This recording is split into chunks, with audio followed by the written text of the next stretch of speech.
ఓడియమ్మ! ఇదెక్కడ మాస్ ట్విస్ట్‌రా అయ్యా! ఈ బుధవారం మిడ్ వీక్ ఎలిమినేషన్ అయితే ఉండబోతుంది. బాబోయ్! ఇది కదా మనకు కావాల్సిన ట్విస్ట్ అంటే.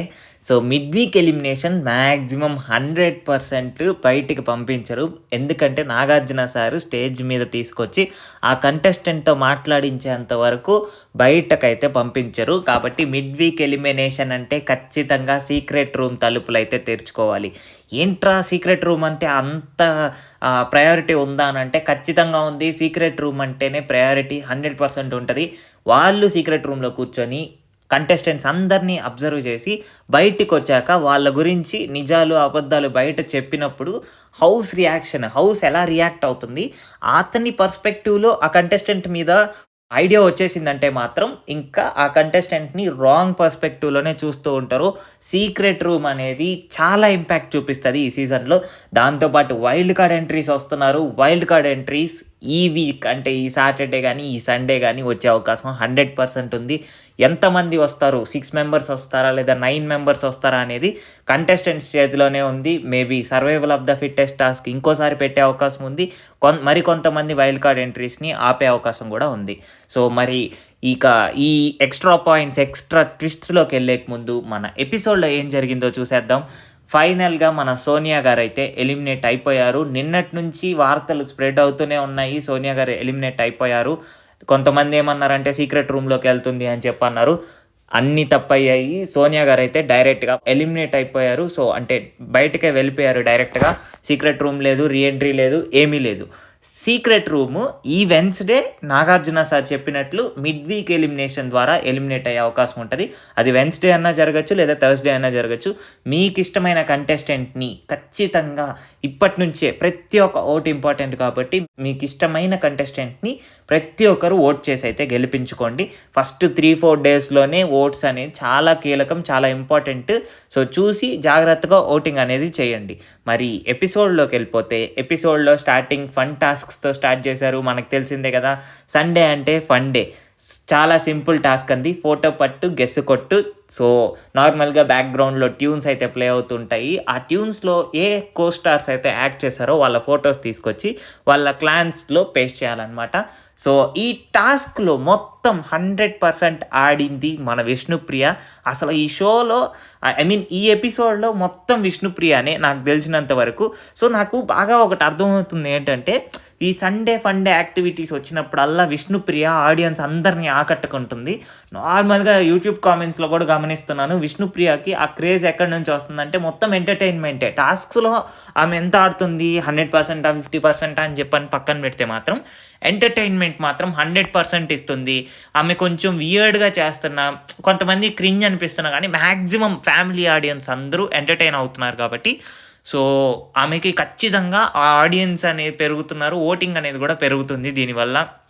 నామినేషన్స్‌లోకొచ్చినప్పుడు కూడా మీరు గమనించినట్లయితే మాక్సిమం అన్‌అఫీషియల్ ఓటింగ్‌లో కూడా టాప్ 1 గాని, టాప్ 2 గాని ఉంటుంది. ఇంకోటి డాన్స్ పరంగా, ఆమె మూవీ నాలెడ్జ్ గాని ప్రతి ఒక్కటి పీక్స్‌లో ఉంది. కాబట్టి ఇంకా ఇంప్రూవ్ అయితే టాస్క్స్‌లో కూడా ఇంప్రూవ్ అయితే maybe first lady Bigg Boss winner అవ్వచ్చు ఫుల్ సీజన్‌లో. ఓటీటీ కాకుండా. మేబీ అవ్వచ్చు. ఎందుకంటే ఆమెలో అన్ని యాస్పెక్ట్స్ కవర్ చేస్తుంది. ఎంటర్‌టైన్‌మెంటు, ఇట్లా డాన్సు ఇవన్నీ కవర్ చేస్తుంది. ఇంకా టాస్క్స్ కూడా కవర్ చేసిందంటే మాత్రం విన్నర్ మెటీరియలే. అందులో డౌటే లేదు. సో, ఇక్కడ మీరు బాగా గమనించాల్సింది ఏంటంటే సోనియా ఈరోజు ఈ పర్టిక్యులర్ డే ఏంటంటే బాగా లో అయిపోయింది. బాగా డౌన్ అయిపోయింది.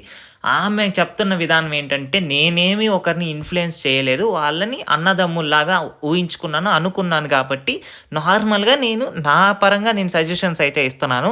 వాళ్ళు తీసుకున్నారా, తీసుకోలేదా అని చెప్పనేసి నా పర్టిక్యులర్ ఇంటెన్షన్ కాదు. వాళ్ళు తీసుకోవాలి ఖచ్చితంగా నా సజెషన్స్ అని నేను ఇన్‌ఫ్లుయెన్స్ చేయలేదు వాళ్ళని. కానీ వాళ్ళు 100% నా డెసిషన్స్‌ని అయితే పట్టించుకోలేదు. వాళ్ళకి ఏ డెసిషన్స్ అయితే ఇంపార్టెంట్ అనిపించాయో ఆ డెసిషన్స్‌ని పట్టించుకొని వాటి పరంగానే వాళ్ళు ముందుకెళ్లారు అని చెప్పని సోనియా చెప్తుంది. సో, నేను ఒకటే చెప్తున్నానండి, జస్ట్ 4 ఆర్ 5 వీక్స్‌లో ఆమె కెరీర్ మొత్తం డిసైడ్ చేయలేం మనం. ఆమె పర్సనాలిటీ మొత్తం డిసైడ్ చేయలేం. ఆమె ఎలాంటి క్యారెక్టర్ అదంతా ఏమి డిసైడ్ చేయలేం.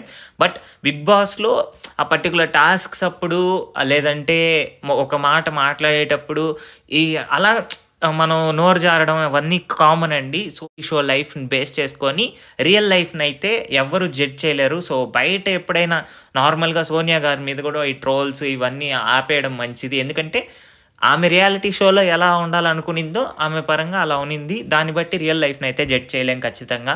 సో, ఒక పర్సన్‌గా నేను స్టార్టింగ్ ఫస్ట్ 2 వీక్స్‌ని ఆమెను అనలైజ్ చేసినప్పుడు నాకనిపించిన విషయం ఏంటంటే, బాబోయ్! ప్రతి ఒక్క విషయానికి స్టాండ్ తీసుకుంటుంది. ఒక టఫ్ కంటెస్టెంట్ ఏమో ఖచ్చితంగా ఫైనల్స్ వరకు ఉంటుందేమో ఇటువంటి ఒక టఫ్ కంటెస్టెంట్ అని అనుకున్నాను.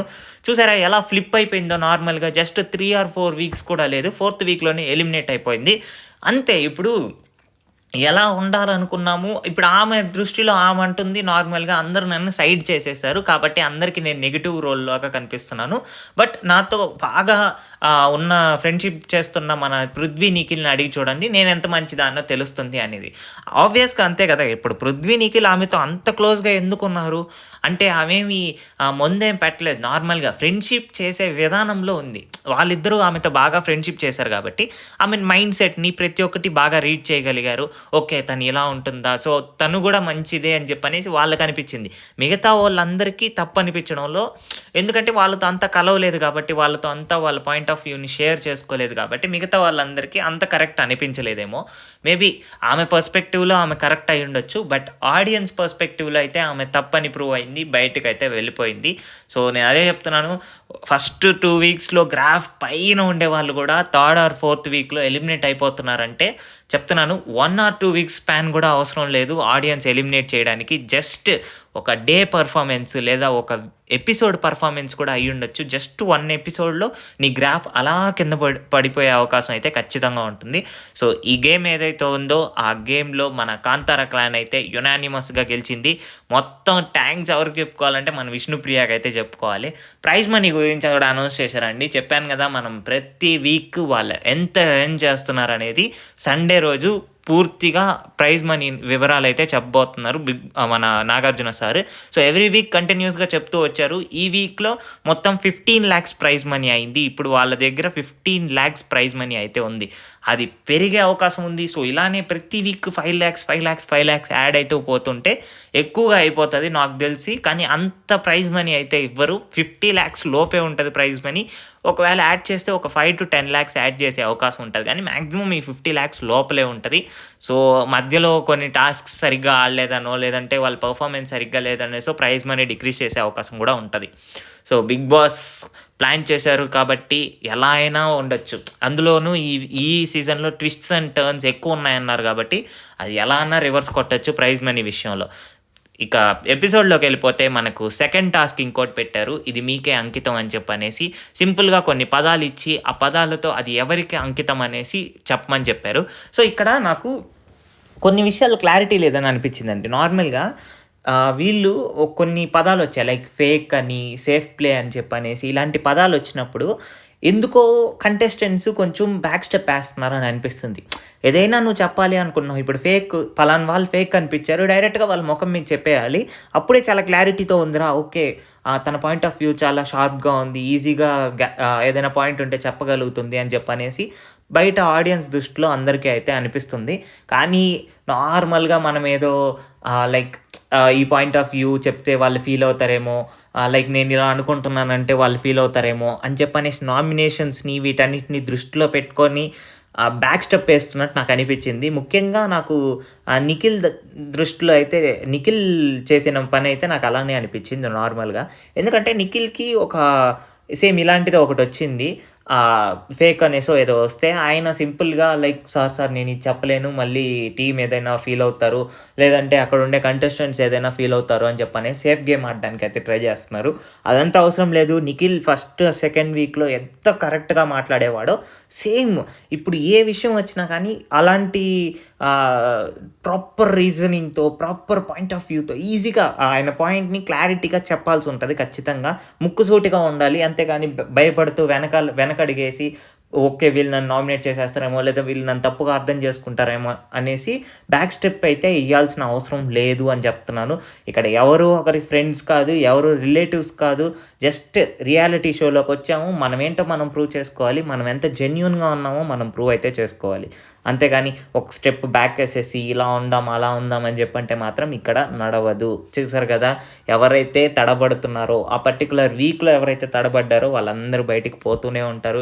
ప్రతి ఒక్క వీక్ ఎలిమినేషన్ అయితే జరుగుతూనే ఉంటది. ఇక్కడ నుంచి నేను బాగా గమనించాల్సింది ఏంటంటే, మన సోనియా ఎళ్ళిపోయిన తర్వాత నిఖిల్, పృథ్వీ ఆట ఎలా ఉండబోతుంది? ఇప్పుడు నాకనిపించింది ఈడే ఆమె కొన్ని సజెషన్స్ వల్ల వీళ్ళని కంట్రోల్ చేస్తుంది అని అనుకున్నారు ప్రతి ఒక్కరు. బట్ ఆమె చెప్తున్న రీజన్ ఏంటి? నేను ఎవరిని కంట్రోల్ చెయ్యట్లేదు.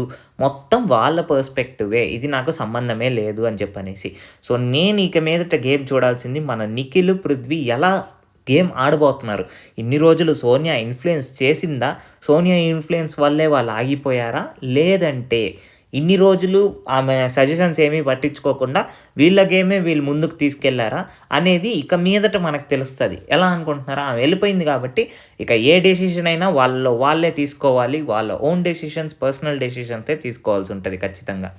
వేరే ఆప్షనే లేదు. సో, ఇక్కడ ఇంకో విషయం ఏంటంటే, నైనిక ఎందుకు సోనియా వెళ్తుంటే వెళ్ళొద్దు అని చెప్పనేసి మణికంఠకి సపోర్ట్ కాకుండా సోనియాకి ఎందుకు సపోర్ట్ చేసింది అని అందరిలో ఆ డౌట్ అయితే ఉంటది. ఎందుకంటే లాస్ట్‌లో మన నామినేషన్స్‌లో ఉండేవాళ్ళు లాస్ట్‌లో మిగిలింది మన మణికంఠ మరియు సోనియా. సో, బిగ్ బాస్ చెప్పారు వీళ్ళిద్దరిలో ఎవరో ఒకరే సేవ్ అవుతారు. ఇంకోరు ఎలిమినేట్ అయిపోతారు. అది అందరికీ తెలిసిందే. సో, నాగార్జున సార్ ఆప్షన్ వీళ్ళకే ఇచ్చారనమాట. కంటెస్టెంట్స్‌కే ఆప్షన్ ఇచ్చారు. సో, ఆడియన్స్ అయితే సోనియాని ఎలిమినేట్ చేద్దాం అనుకుంటున్నారు. మీరెవరిని ఎలిమినేట్ చేద్దాం అనుకుంటున్నారు అని చెప్పనేసి ఆప్షన్స్ ఇచ్చినప్పుడు అందరూ సోనియాకి అగెయిన్స్ట్‌గానే ఉన్నారు. ఒక్క నిఖిల్, పృథ్వీ తప్ప అని అనుకున్నాను. బట్ ఇంకొకరు కూడా వచ్చారు. మన నైనిక కూడా సోనియాకి సపోర్ట్ అయితే వచ్చింది. ఈ విషయం అందరూ డౌట్ వచ్చింది. ఎందుకు నైనిక ఎప్పుడు సీత మరియు విష్ణుప్రియతోనే కదా ఉంటది. ఎందుకు సడెన్‌గా ఫ్లిప్ అయ్యి ఆమెకు సపోర్ట్ వెళ్తుంది అని చెప్పనేసి. ఒక విషయం ఏంటంటే సోనియా ఎప్పుడు కూడా నైనికతో కొంచెం ఫ్రెండ్లీగానే ఉన్నింది. ఓకే. తను చిన్నమ్మాయి మెచ్యూరిటీ రాలేదు అని చెప్పనేసి ఆ ఫ్రెండ్‌షిప్ అయితే చేసింది. కాబట్టి ఆమె సపోర్ట్ అయితే ఇచ్చింది. కాకపోతే కొన్ని విషయాల్లో ఇంతకుముందు కూడా అలాంటి సపోర్టే ఆమె ఐడల్‌గా ఫీల్ అవుతుంది. కేవలం ఒక్క అమ్మాయినే సైడ్ చేసేసారు అని ఫీల్ అయినప్పుడు ఈమె ఎళ్లి సపోర్ట్ చేసుంటే కూడా బాగున్ను అని అనిపించింది. సో, ఇక్కడ మెయిన్‌గా ఎమోషనల్ అయింది ఇద్దరే నాకు తెలిసినంత వరకు. నిఖిల్, పృథ్వీ అయితే రియల్ ఎమోషన్స్ అనేది బయట పెట్టారు.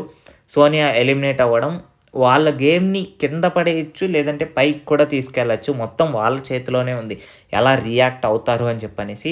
ఇంకోటి మన మణికంఠ సేవ్ అయ్యాడు. ఫస్ట్ టైం జైలునైతే యూజ్ చేశారు మన బిగ్ బాస్ హౌస్‌లో ఈ సీజన్‌లో. ఎందుకనుకుంటున్నారా? అందరూ ఓట్ చేసింది మన మణికంఠకి. ఆయన గేమ్ అయితే ఈ వీక్‌లో వర్స్ట్‌గా ఉంది. పెద్దగా పర్ఫార్మెన్స్ లేదు అనేసి.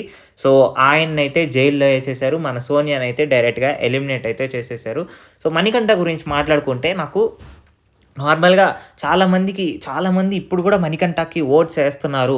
ఆయన బాగా పెర్ఫార్మ్ చేస్తున్నాడు అని చెప్పనేసి చాలామంది కామెంట్స్‌లో కూడా పెడుతున్నారు. మన యూట్యూబ్ కామెంట్స్‌లో చూసినప్పుడు కూడా ప్రోమో కింద కామెంట్స్ ఇవన్నీ. సో, మణికంఠది ఒక విషయం ఏంటంటే ఆయనలో ఆ టాలెంట్ అనేది ఉంది. నేను ఎప్పుడు చూస్తున్నానంటే ఇలాంటి ఎడ్యుకేషన్‌కి సంబంధించిన గేమ్స్ పెట్టినప్పుడు లేదా మూవీ టాస్క్స్ ఏదైనా ఉండేటప్పుడు ఆయన చాలా షార్ప్‌గా ఆన్సర్స్ చేస్తున్నారు.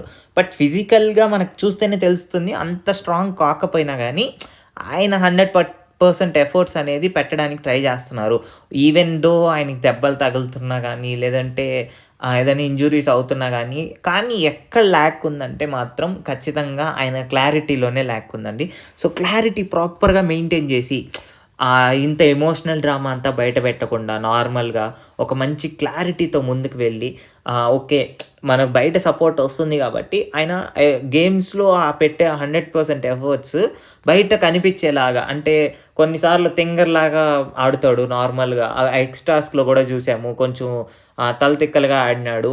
అందరికీ అంతగా నచ్చలేదు. సో, అలా కాకుండా ప్రాపర్ క్లారిటీతో ఆడితే ఇంకా ముందుకెళ్ళే అవకాశం అయితే ఉంది. ఆల్రెడీ బయట సపోర్ట్ అయితే గెయిన్ చేశాడు.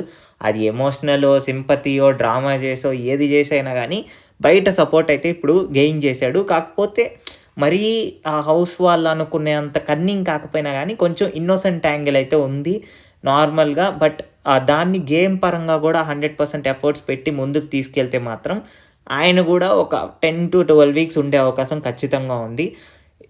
Vishnupriya really rock the show ఖచ్చితంగా చెప్తున్నాను. సో ఈ సీజన్‌లో టు వాచ్ ఔట్ ఫర్ అని చెప్పంటే మాత్రం విష్ణుప్రియ, నబీల్, మన యష్మి గౌడ, నిఖిల్ అండ్ పృథ్వీ వీళ్ళ 5గురు చాలా బాగా ఆడుతున్నారు. సీత కూడా. సో వీళ్ళ 6గురు బాగా ఆడుతున్నారు. యష్మి కూడా ఇంకా టాస్క్స్‌లో పర్ఫార్మెన్స్ అంత లేకపోయినా కానీ స్టాండ్ తీసుకునే విషయంలో, ఎంటర్‌టైన్‌మెంట్ విషయంలో తన 100% ఎఫర్ట్స్ పెడుతుంది. సో మిగతా వాళ్ళందరూ కూడా ఇంకా ఇంప్రూవ్ అయితే వైల్డ్ కార్డ్ ఎంట్రీస్‌ని ఆపే అవకాశం ఉంటది. వైల్డ్ కార్డ్స్ వచ్చాక వీళ్ళు ఎంత పర్ఫార్మెన్స్ ఇచ్చినా కానీ ఆల్రెడీ సపోర్ట్ వైల్డ్ కార్డ్స్‌కి ఉంటది కాబట్టి, ఎందుకంటే వాళ్ళు ఎక్స్ కంటెస్టెంట్స్ కాబట్టి వైల్డ్ కార్డ్స్‌కి ఎక్కువ సపోర్ట్ అనేది ఉంటది. దాంతోపాటు ఈ వీక్ ఫస్ట్ 3 డేస్ కూడా చాలా ఇంపార్టెంట్. ఓటింగ్ ఎక్కడ ఆపొద్దండి. 100% మీ ఫేవరెట్ కంటెస్టెంట్స్‌కి ఓటింగ్ అయితే వేస్తూ ఉండండి. మరిన్ని బిగ్ బాస్ అప్డేట్స్ కోసం మన ఛానల్‌ని సబ్స్క్రైబ్ చేసుకోండి.